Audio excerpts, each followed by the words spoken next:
그저 풀고 끝이 아니라 오답을 더 철저히 분석했습니다. 제가 아는 것과 모르는 것을 확실히 구분하고 모르는 것에 속한 문제를 아는 것에 옮기기 위해서 정말 열심히 복습했던 것 같습니다.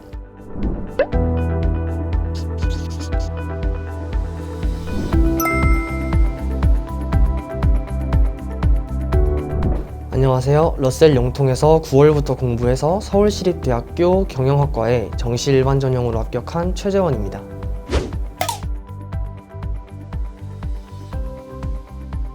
요즘은 대학교에 가서 자신을 얼마나 가꾸냐가 중요해진 사회라서 대학교란 낯선 사회가 좀 두렵고 긴장은 됩니다. 또한 수능에서 예상치 못한 변수를 맞이한 것이 아쉽기도 합니다만 새로운 사회에 나아간다는 사실이 되게 설레는 일이고 수학을 노력했던 대로 1등급을 맞아서 되게 행복합니다. 그리고 러셀의 선생님들도 자신의 일인 것처럼 되게 축하해 주셔가지고 2배로 행복했던 것 같습니다.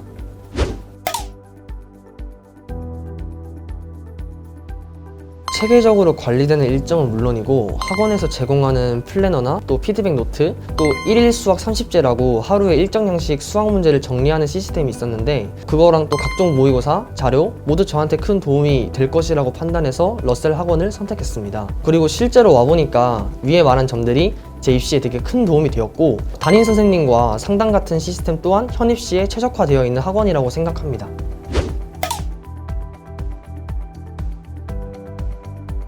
저는 월 단위로 특정한 테마를 정해두고 공부를 했는데 12월에서 2월은 개념 기간이었습니다. 그래서 과학탐구나 수학은 고교 2학년 때 기초 개념을 공부했기 때문에 심화 개념을 위주로 개념과 문제풀이의 간격을 좁히는 공부를 했습니다.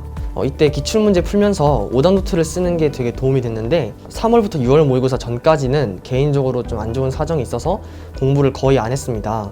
그럼에도 EBS를 중간중간 보았고 이것이 큰 도움이 됐던 것 같습니다. 문제는 당연히 풀었고 국어의 경우 비문학 제재를 학습하며 배경 지식을 쌓았고 문학은 정 작품을 분석하면서 줄거리나 그런 것들을 익힌 것 같습니다. 수학의 경우는 기출에서 보지 못했던 특이한 풀이법 또는 유형 이런 걸 분석해서 정리해놨고 탐구의 경우는 자료 해석법을 분석했습니다. 그리고 9평 전까지는 개념을 복습하고 사설 엔제를 풀었습니다. 특히 수학은 여러분들이 이제 수학 강사 하면 떠오르는 그런 강사분들의 엔제는 이때 모두 풀었다고 생각하면 되고요. 그저 풀고 끝이 아니라 오답을 더 철저히 분석했습니다.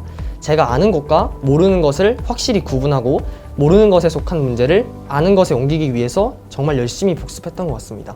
마지막으로 수능 직전까지는 실전 모의고사를 풀면서 개념을 복습했는데요. 러셀 표준 시간표는 수능과 똑같은 구성으로 짜여져 있습니다. 이게 되게 큰 도움이 됐는데 그 이유는 매일 리허설 수능을 진행한다는 생각으로 러셀 표준 시간표에 맞게 실전 모의고사를 풀었던 것이 실전감을 대폭 상승시켜줘서 수능장에서 긴장이 안 됐기 때문입니다. 리허설 수능을 마치고 저녁 식사를 한 후에 오답을 분석하고 해당 단원의 개념과 기출을 복습하는 식으로 공부해서 최종적으로 다지기를 할 수 있었습니다.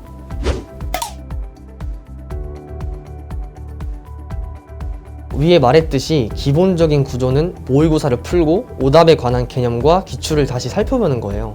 오답을 고치는 과정에 대해서 좀 더 상세히 말씀드릴 수 있을 것 같은데요. 국어 같은 경우에는 EBS나 제가 처음 기출을 분석했던 기출 문제집을 개념서라고 생각하고 단권화를 했어요. 비문학에 나왔던 제재를 EBS와 연계해가지고 배경 지식을 쌓았고 또 스스로 생각했을 때 정말 아쉬웠던 독해 포인트 이런 걸 피드백하는 식으로 메모해서 공부했던 것 같습니다. 수학은 단권화를 굳이 하지 않았는데 그거는 오답 노트가 있었기 때문입니다. 풀이 과정을 쓰고 풀이 과정을 요약해서 그 문제의 풀이를 스텝 1, 2 이런 식으로 이제 나눠서 진행했는데요. 반복되는 몇 가지 과정에서 어떤 상황별 대처법을 스스로 만들었고 그것을 체화하는 공부를 했습니다. 탐구는 한 줄 요약이 제 공부의 컨셉이었습니다. 30분 내에 많은 판단이 이루어져야 하는 과목이기 때문에 정석적인 풀이를 써보고 그것을 시험장에서 가장 이상적으로 행할 수 있는 한 줄 풀이를 작성하는 것입니다. 처음엔 이게 될까? 제가 할 수 있을까? 싶었는데 수능 직전이 되어갈수록 점점 한 줄 풀이와 비슷해지는 제 풀이를 보면서 성취감을 느꼈던 것 같습니다.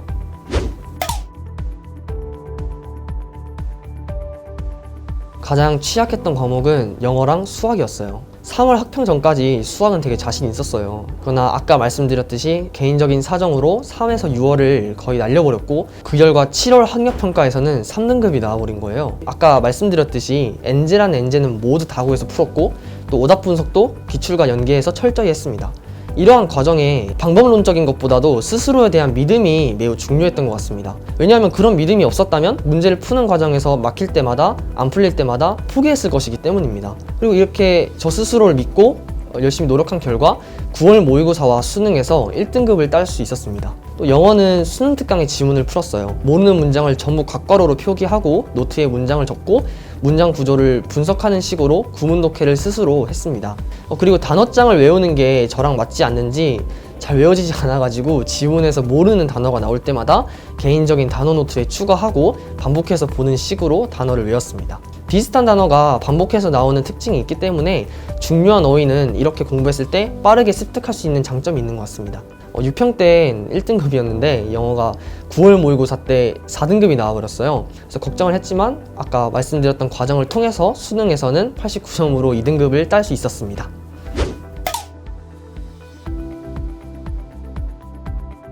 과자관의 개방적인 구조가 정말 좋았습니다. 왜냐하면 경쟁자가 한눈에 다 보입니다. 스스로 지칠 때 혼자서 공부한다면 10분 정도 괜찮겠지라면서 쉴 수도 있는 순간에 바자관에서는 지금 이 시간에 같은 목표를 향한 경쟁자들이 어떻게 달리고 있는지 눈으로 보여주고, 그렇기 때문에 더욱 스스로를 달릴 수 있게 해주는 것 같습니다. 자신의 능력이 100인데 200을 만들어주는 곳은 없다고 생각합니다. 근데 바자관은 100을 모두 쓸 수 있게 해주는 것 같습니다. 또한 파이널 시즌에 바자관의 시간표는 수능 시간표와 동일하게 진행이 됩니다.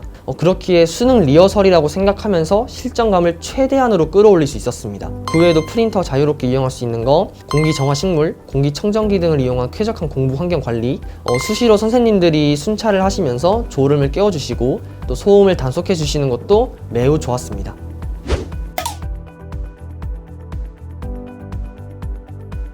모의고사 이후에 총평 노트를 적어서 취약점을 보완할 수 있는 것이랑 식사 후에 활력 체조라고 해서 스트레칭 시간을 통해 몸을 풀어주는 거, 또 벌점 제도를 통한 학습 관리, 선생님과의 1대1 질의응답, 1일 수학 30제를 통한 꾸준한 오답 관리 등등이 있었습니다.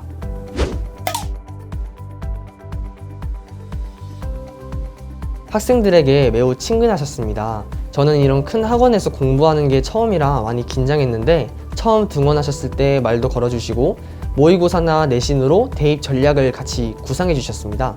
입시가 끝난 후에도 다양한 활동을 할 수 있는 기회를 주셨고 인생에 도움을 주는 말씀을 많이 해주셨어요.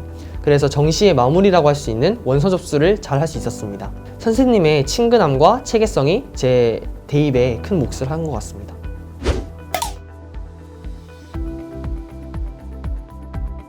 러셀에서는 마스크를 벗으면 벌점을 받습니다. 이러한 점이 굉장히 만족스러웠는데 누군가가 코로나에 걸리거나 제가 걸리거나 하면 수능날 수능을 보는 것에 어려움이 있을 수 있고 또 공부 계획에 차질이 생기기 마련입니다.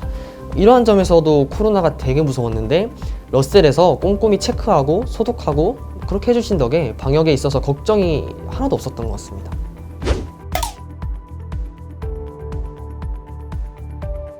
수험생활 중에 가장 힘들었던 순간은 누구나 그렇듯이 파이널 때였습니다. 저는 안 그럴 줄 알았는데 사람 마음이 조급해지는 건 어쩔 수가 없던 것 같습니다. 10월에 너무 조급해져서 교재를 막 충동 구매하고 그걸 하루 만에 다 보고 그런 적도 있었는데 저에게 독이 된 것 같습니다. 오히려 공부의 방향이 더 꼬였던 것 같아요.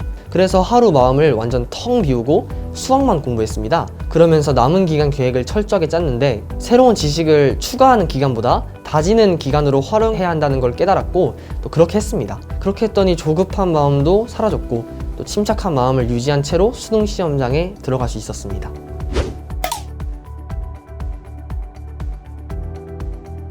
수능의 어려움은 누구보다 나은 1년을 만드는 것보다도 자신이 계획한 대로 1년을 보내는 것에 있습니다. 어떤 역경이 와도 무너지지 않으라는 말은 못 드리지만 역경이 온 순간에도 자신의 꿈을 놓지 않고 꾸준함을 유지하시면 결과는 만들어질 것입니다. 힘내세요.